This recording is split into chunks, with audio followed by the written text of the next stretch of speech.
বিসমিল্লাহির রহমানির রহিম। সবাইকে আন্তরিক প্রীতি ও শুভেচ্ছা জানিয়ে আজকের পর্ব শুরু করছি। আজকের পর্বে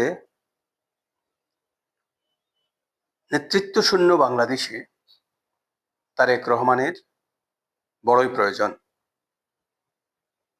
তার কারণ গত 10-11 মাসে বাংলাদেশে আমরা যে বিশৃঙ্খলা উশৃঙ্খলা দেখে আসছি, তার থেকে উত্তরণের জন্য আমরা বারবার বলে আসছি যে বিপ্লবী সরকার গঠন করার জন্য, এবং বিপ্লবী সরকারের প্রধান মাননীয় উপদেষ্টাই থাকবেন এবং জনাব তারেক রহমান প্রধানমন্ত্রীর দায়িত্ব পালন করবেন। সাথে সাথে অন্য দলগুলোকে সাথে নিয়ে একটি বিপ্লবী সরকার গঠনের আহ্বান করেছিলাম আমরা আজ থেকে আরো 3 থেকে 4 মাস আগে।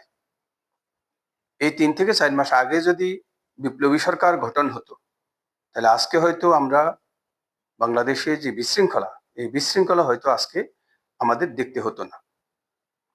তাই বাংলাদেশ জনকল্যাণ পার্টির পক্ষ থেকে আমরা আহ্বান করছি যে এখনো সময় আছে, যে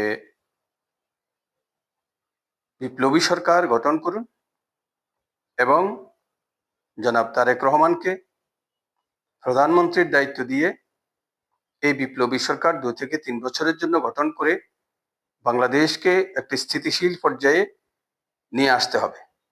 বাংলাদেশকে স্থিতিশীল পর্যায়ে নিয়ে আসতে হলে কমপক্ষে 2 থেকে 3 বছরের প্রয়োজন।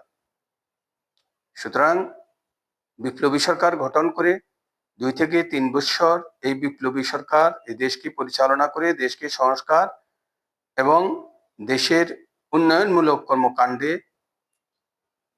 অংশগ্রহণ করে দেশের মানুষের মুখে হাসি ফোটাতে সক্ষম হবে। এবং বাংলাদেশ জনকল্যাণ পার্টির যে 11 দফা, তার মধ্যে বছরে 20 লক্ষ বেকারের কর্মসংস্থান পরিকল্পনা দেওয়া আছে। এই 20 লক্ষ বেকারের যদি কর্মসংস্থান বাস্তবায়ন করা যায়, তাহলে বাংলাদেশের এই বিশৃঙ্খল অবস্থা থেকে অবশ্যই উত্তরণ করা সম্ভব হবে। আর এই বিশৃঙ্খল অবস্থার উত্তরণের জন্য এবং বাংলাদেশকে সঠিকভাবে নেতৃত্ব দিয়ে পরিচালনার জন্য বা বিপ্লবী সরকারের প্রধান হিসাবে দায়িত্ব পালন করার জন্য একমাত্র তারেক রহমানই উপযুক্ত বলে বাংলাদেশ জনকল্যাণ পার্টি মনে করে। তার কারণ হলো, আপনারা ইতিমধ্যে দেখেছেন যে বিভিন্ন বক্তার বক্তব্য আপনারা শুনতে পাচ্ছেন।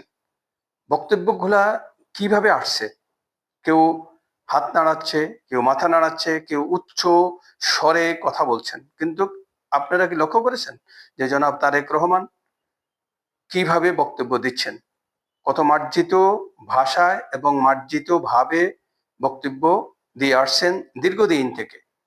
কারণ আমরা ওনাকে রাজনীতির সাথে যুক্ত হতে দেখেছি 1988 সন থেকে। তাই 1988 সন থেকে যিনি রাজনীতিক পরিচালনা করে আসছেন এবং একটি বৃহত্তর দলকে নেতৃত্ব দিয়ে আসছেন, তারা অবশ্যই বাংলাদেশকে সঠিক স্থানে নেওয়ার জন্য একমাত্র উপযুক্ত ব্যক্তি জনাব তারেক রহমান। সুতরাং বাংলাদেশ জনকল্যাণ পার্টির আহ্বান যে এখনো সময় আছে, নেতৃত্ব শূন্য বাংলাদেশে জনাব তারেক রহমানকে এনে দায়িত্ব বুঝিয়ে দিন এবং এই বিপ্লবী সরকারের প্রদান করে দেশকে সামনের দিকে এগিয়ে নিন।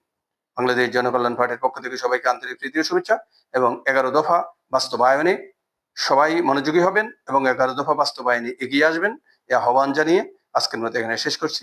খোদা হাফেজ।